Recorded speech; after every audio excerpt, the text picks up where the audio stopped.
have said it better myself. Eagles are in the Super Bowl. Fuck yeah! So we're gonna make 2 dishes that represent a Super Bowl party very well, I think. We're gonna do pulled pork nachos, and we're also gonna do wings. Classic buffalo wings with a nice blue cheese dip. You're damn right! So like, comment, subscribe, and check it out. We'll get right to it.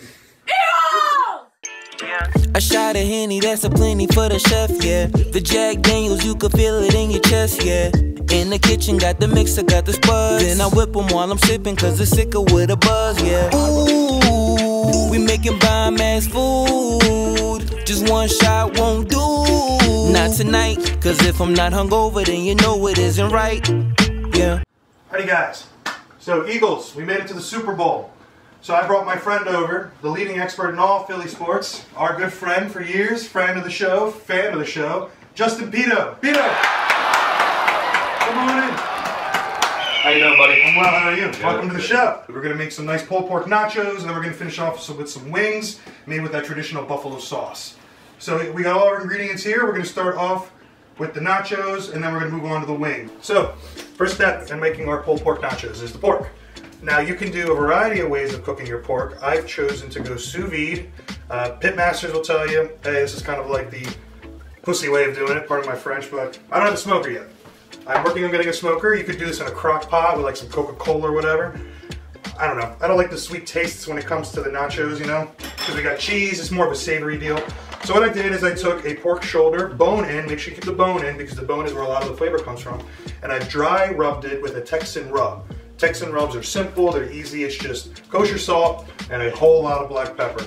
Like I literally was sitting here like this, grating black pepper for about an hour and a half. I felt like I was going through puberty again when my arm was so sore. So what we're gonna do is we're gonna cut this open. This is our sous vide bag. You vacuum seal it, you put it in a tub of water, and there's an instrument, I put it to the side. You keep it in here and it regulates the water temperature. So I had the water regulated at about 160 degrees, which is what your pork should be cooked internally for safe consumption. And that'll keep that water circulated at 160 degrees, and it'll actually bring up any meat that you have in here vacuum sealed at that temperature. So this is fully cooked. So what we're gonna do is we're gonna take this, whew, yeah, it's a big boy.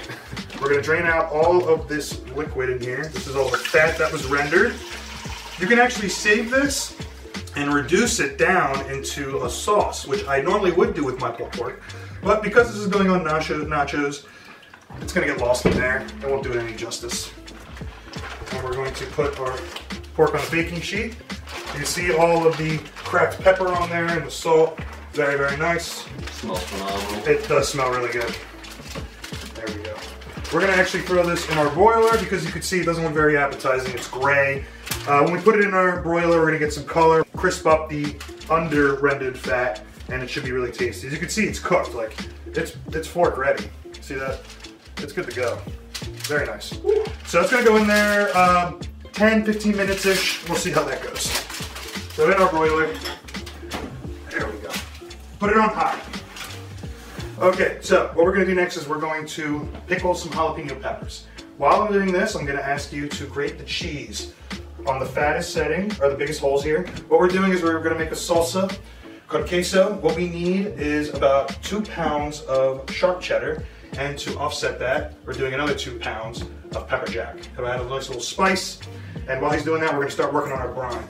So we're gonna take 2 cups of white vinegar, 2 cups of water. We're gonna put this in our saucepan here.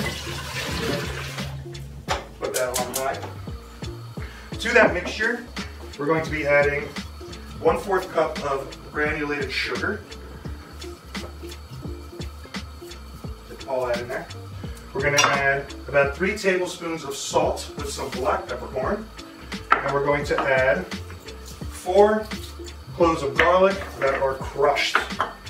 So we're going to do a little booyah. 1, 2, 3, and 4. And 4. So we're going to bring this up to a boil. Once this is boiling, we're going to add our peppers. Just make sure all of the salt and the sugar, all of that has dissolved. We're going to use about 8 jalapenos, and we're going to slice them pretty thinly. So grab your pepper, and slice. I would keep the seeds, it's going on the floor again. A little on the floor, no big deal. Now I would keep the seeds in. You want a little extra spice. They're not going to be too bad because they're getting pickled. If you weren't using this for pickling, then I would take the seeds out because it gets too damn spicy. You just want a kick. You don't want your mouth to be on fire. I love me some jalapenos. There you go. How's the shredding going? I'll be here for a while. Don't worry. And we'll cut back when the peppers are cut and the brine is boiling. The pork is ready. We're going to pull it out. There we go. See, that's much better looking than before. Put that on top of that for now. Beautiful. We're going to let this chill out for a little bit while we get our other ingredients ready.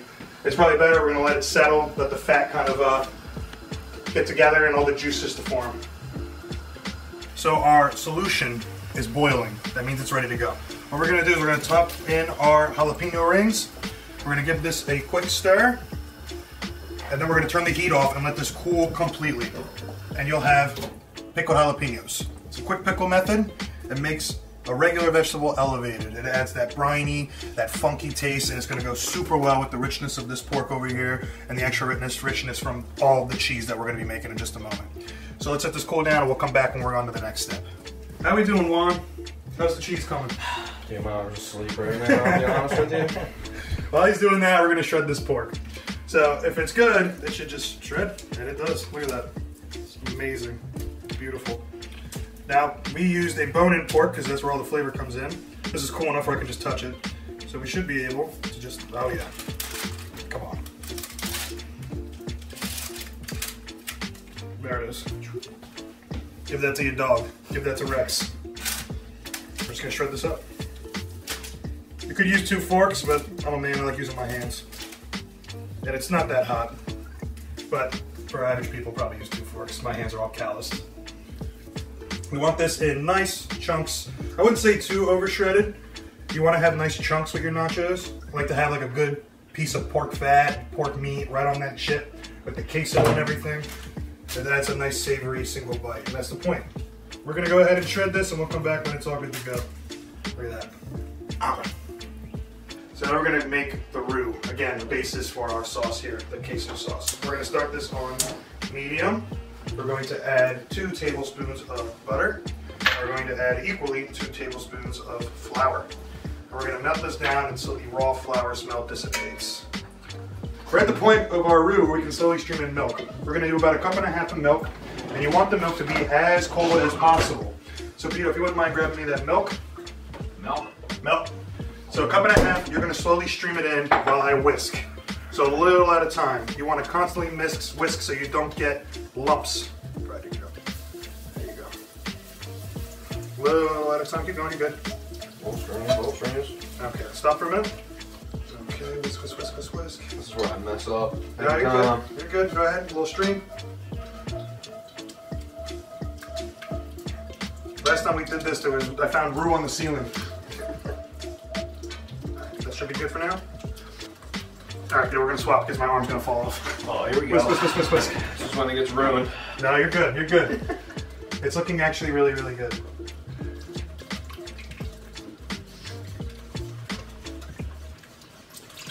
Hockey gives you strong forearms, I guess, or other things. We'll cut that out.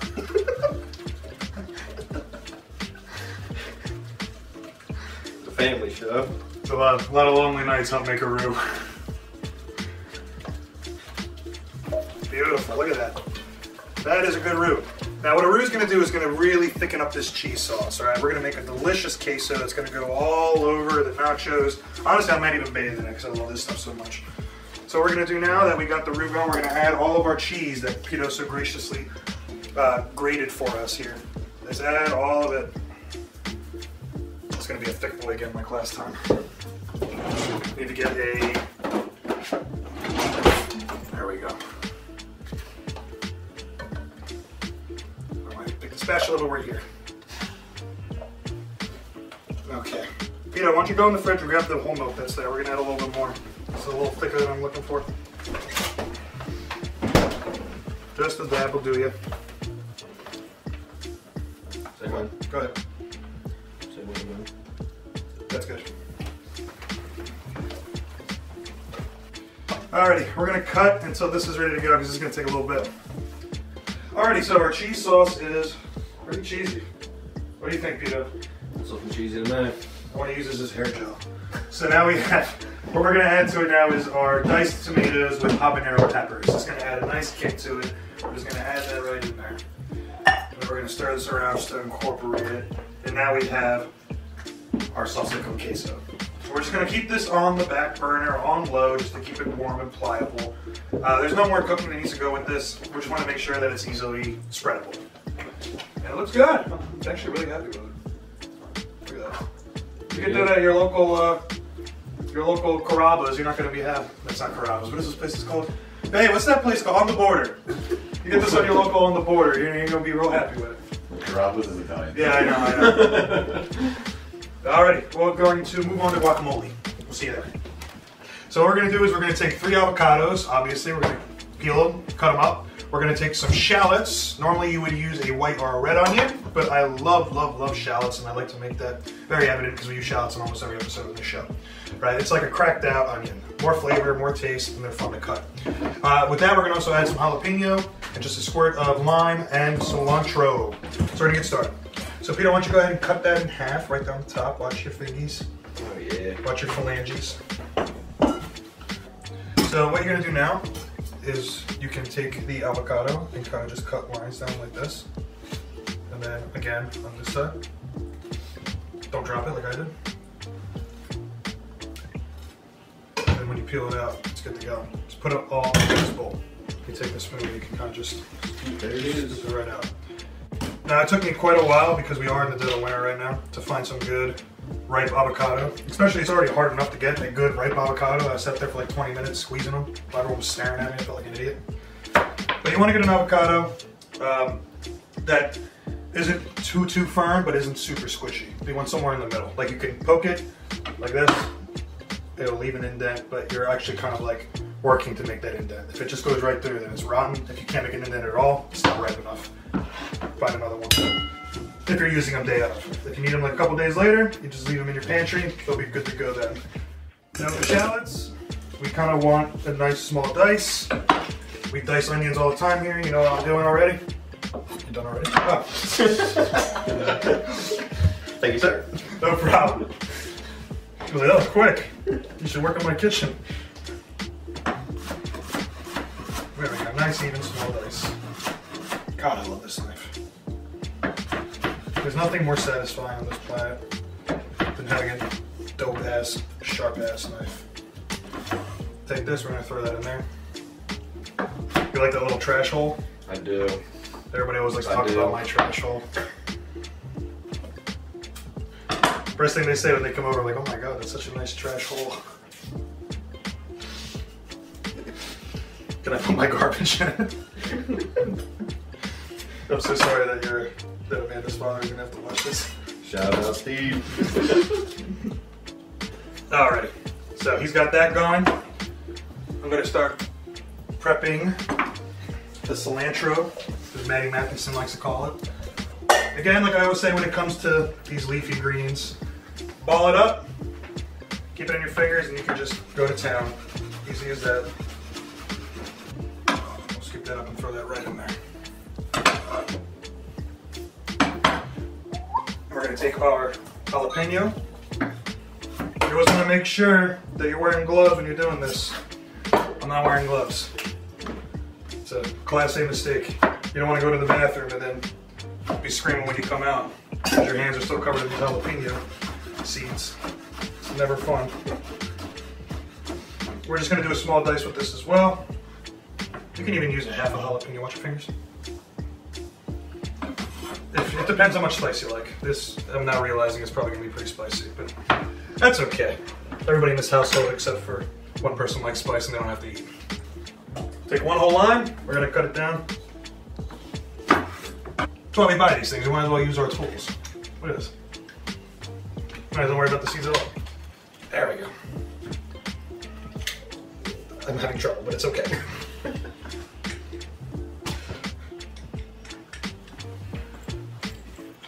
There we go. Sorry, my arms are still weak from the cheesening over there. We're gonna add a couple pinches of salt. Oh, by the way, I feel like I have to mention this. People always get on me saying I use too much salt. Look, this is kosher salt, right? The granules are bigger, right? This isn't table salt, right? That is a more fine granule. If you add 2 pinches of the table salt, yeah, it's gonna be oversalted. But this is huge. The granules are huge. 2 big pinches of kosher salt is equivalent to 1 pinch of just regular table salt. There are different granules of salt, many different options when it comes to that. We're gonna make a whole video on it, but for now, this is properly seasoned. I get off my back. Black pepper as well. All right, ready, Peter? You're gonna take 2 forks, and you're gonna play the bongos on this. You want your guacamole to be not too chunky, but not too smooth. I prefer a little chunk in a bite. It all depends on you, you know? But especially when it comes to nachos, I just think that the texture is better. And we're gonna have them do this, and we're gonna move on to the next thing we're gonna do for the Super Bowl game day foods. So next we're gonna fry up some Go-Bird wings, right? So we got, you know, just your flats and your drums. If you buy them at the grocery store already attached, you get bigger flats, you get bigger wings or drums. If you buy them already cut, they give you like the skimpy, smaller size. So I'm just gonna show you real quick how to do this. It's really, really easy, and it's something everybody should know how to do. So what you're gonna do is you're gonna cut through like a little webbing right here. You're gonna cut right through that, and you're gonna feel the drum. You're gonna find the ligament, the tenon that attaches the flat to the actual drumstick. And it's pretty easy. It's just like one little thing you gotta cut through. If you just go through like that, you can actually like kind of loosen it. It's right there. So you cut right through there, and it will slide right through, just like that. See? Easy. Nice drum. Now with the flat, you have the wing tip. You can keep the wing tip on. There's nothing wrong with that. I like that myself. But we're gonna cut it off for the sake of the video. Again, it attaches at the bottom of the flat. You can actually feel the 2 bones rubbing together when you move them, all right? So you're gonna find that. You can just take it, you can cut through the webbing again, kind of go around it, make it easier, just like that. And it exposes it, and you can see that it attaches right there from the ball joint. Let's go right through. And there it is, Bob's your uncle. Easy peasy. Now you can keep all of the wing tips, save those for stock. And there we go. So next what we're gonna do is we're going to flip this over. We're going to dredge our wing tips, or I'm sorry, flats and drums in our cornstarch mixture that I've seasoned with salt, pepper, and a little garlic powder just to give it a little flavor. We do this just to get a little extra crisp on the wing. So go ahead and just rub it in there. Remember, we're making like a more finite, easier version of fried chicken at this point. So just give them a nice dredging. Get that going. Thank you, my lovely assistant. Anytime, buddy. Good. Now we got, on the back burner here, we got a pot full of peanut oil. I like peanut oil the best. They say peanut oil is the best oil to fry chicken in. Obviously, don't use that if you have people that are allergic to peanuts. That's a very serious allergy here, so be aware of the people you're serving food allergies. You can actually use canola oil is just fine. You can use vegetable oil is okay. All those low flavored oils, like don't use olive oil. We talked about this before because everything will taste like olive oil. The smoke point is different and it just kind of screws with the algorithm. So we're gonna wait till our oil here hits a temp of about 375. When it hits that, we'll come back. Our wings are properly dredged and ready to go. So we're gonna take a little bit at a time. Remember when you're deep frying at home, be careful. Put it in and drop away from you. Just like that, drop away. You keep yourself safe, you keep yourself from getting burned, oil doesn't get on you. We're gonna do about 5 at a time, give or take. And we're gonna do about 6-7 minutes each side. You don't want to put too many at one time. The chicken will get greasy. You don't want to overcrowd it. Remember, this is fried chicken at this point. A little bit at a time. Watch out for anything that's spattered. He's already dodging bullets over here. Just be careful. Be aware of your surroundings, and you'll be all right. 375 is where you want the heat because when you drop the cold chicken into the hot oil, it's going to drop the temperature. And it's going to drop it around that 350. That's the sweet spot. So you want 375 to start. And they're coming out pretty good so far. It's a nice tame fry, nothing too crazy. We got it on medium high. Take a look, they're coming out crispy. Now when you pull them off, you want the internal temperature to read at about like 160. That's probably a safe bet. You could probably pull it out at 155. If you let it rest, the temperature from the internal carryover cooking will bring it over to 160. But I've gotten to the point where I can just know when it's ready. So we're gonna take them out and drain them on our resting rack. There we go. They are super pretty. These look better than any Victoria's Secrets model that I've ever seen in my life. Look at these things. Give me this instead of that one Russian chick. We're gonna fry the rest of these and then we'll come back. We have our wings. They are crispy, they are fried, they're delicious. Now we gotta make a buffalo sauce to go with. We got a good bottle of Frank's Red Hot. Frank's Red Hot is the most delicious hot sauce in the world. Not a sponsor. You wanna sponsor us, please sponsor us. We put it literally on everything like a commercial. Anyway, so what we're gonna do is, Pito, you're gonna take this. We got the Frank's Red Hot, you're gonna microplane some garlic right into there. We're gonna take about 2 tablespoons of butter. We're just enriching it. We're giving it a little extra flavor. We got the butter. He's going to microplane the whole clove of garlic in there. We're going to slowly heat it up until the butter and the garlic has been emulsified. Look at him go. It's like he's done this before or something. Now this is the part where we want to watch your little fingies. You don't want to cut some skin off into the buffalo sauce. Gives us some extra flavor. Alright, that's probably pretty good. Just smack the top of the thing there. There you go. A couple taps. Bring this on medium. Then, there we go. Bring it on medium. We're just going to emulsify the butter and the garlic in the sauce. I want to apologize for being the symbol of mediocrity into this. We don't stand for that here at the Hangover Chef. I thought it was a nice effort. Okay, the butter is just about emulsified. We're going to let this go until it starts simmering. In fact, what we can do in the meantime is we're going to take a nice big bowl. We're going to take our nicely crispy wings, we're going to throw them into that bowl. Get a big old bowl already. Bowl for a bowl. You gotta say, like, they came out super nice. You can see the salt coming off on that. If you take 2, come on. It's like SpongeBob, the sound of rubbing 2 pickles together. What we're going to do is we're going to just pour that right on top. Just like God intended. Alright, I'm going to ask you to back up a little bit. I want to get sauce on you. We're going to toss these. Back over here. There we go. Beautiful, lovely. I feel like in a SeaWorld. Buffalo wings. Throw this right into a bowl. Beautiful. Alright, so we got all our components. We're going to put them all together. We're going to make like a nacho lasagna. So we're going to take a layer nachos, or tortilla chips, not nachos yet. So when it comes to stuff like this, you want to make sure that you use a nice, thick tortilla chip. Something firm, something that's going to be able to handle all the extra absorption of the liquid cheese and the grease from the pork. I like Mission. Mission has pretty good ones. They work pretty well for me. So what we're going to do first is we got our nachos again, our tortilla chips. We're going to stack up some of the meat. Get in there with the pork. We're going to do that. Now we're going to top it off with our cheesy cheese sauce. Stack that all on top. Awesome.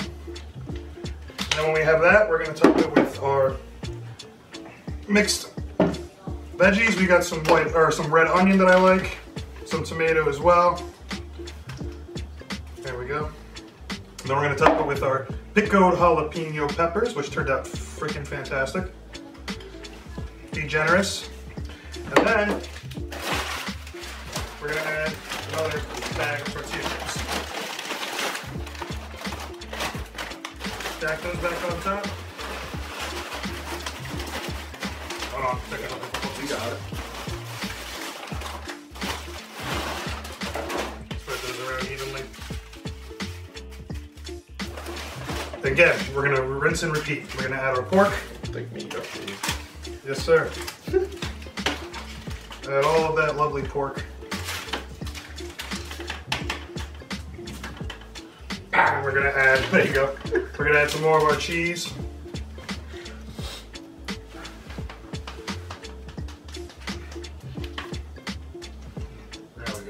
Get all that in there. I also feed, hopefully, 10 people, or 4 fat guys. Throw that on there.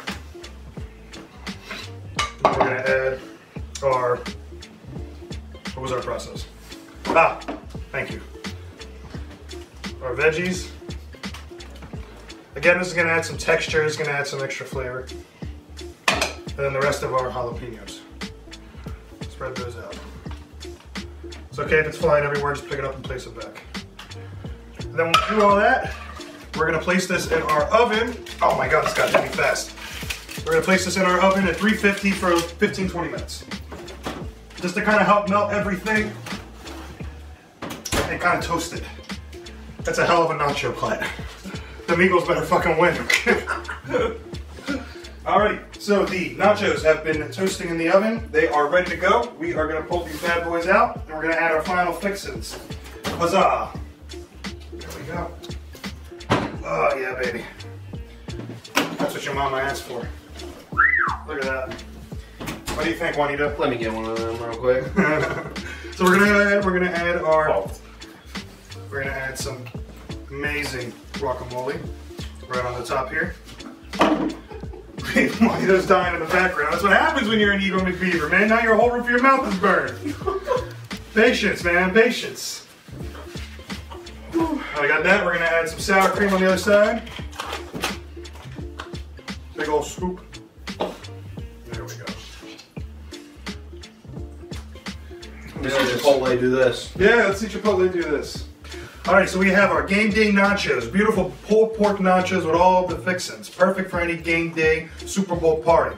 We also got our lovely hot wings. Crispy, delicious. Now, if you're gonna do hot wings, you gotta make sure you get the right dip. You're gonna do the right dip, you need to get a blue cheese crumble. Don't mess around with that ranch stuff. That stuff is full of preservatives, it's nasty, it tastes like old man feet.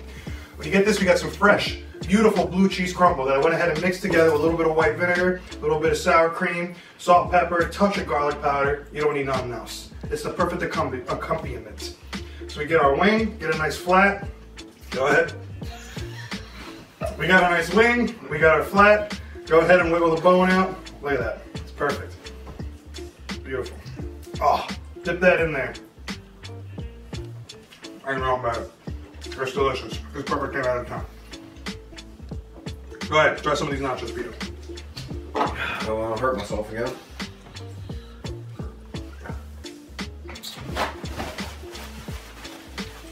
Oh my gosh. That's beautiful, right? That's perfect. Then we got homemade queso. We got our beautiful sour cream. They're gonna love you. Woo. You bring that in. They're gonna love you. They're gonna love you so much. The host is gonna kiss you right on the mouth. All right, we did the best we could. Obviously, this is a dish that needs to be shared. We ate a good amount of it. We ate so much that we're so full that it isn't gonna look like we touched it. Again, meant for 10 people, but it was delicious. The pork was tasty, the pork was rich, it fell off the bone, the tortilla chips were crispy, it held its weight with the guacamole, the sour cream, the cheese. Fantastic. The best part, I think, though, are definitely the wings. I can now say I probably make the best wings in all of Philadelphia. The blue cheese complements it very, very well. The vinegar and the blue cheese also complements the flavors quite deliciously. All in all, I think this is the most perfect Super Bowl combination you can ever have. And to that, I want to thank my man, Pito, our Philadelphia sports expert, for coming to help us out. You made a wonderful sous chef. I hope to have you on the show again soon. No problem. I want everybody to comment who do you think is going to win between the Chiefs and the Eagles. We all know it's going to be the Eagles, but go ahead and put down your opinion anyway. I want to thank you all for coming by. Leave a like, a comment, subscribe, share the video to your friends. Try to make this for yourself. Let me know how it comes out.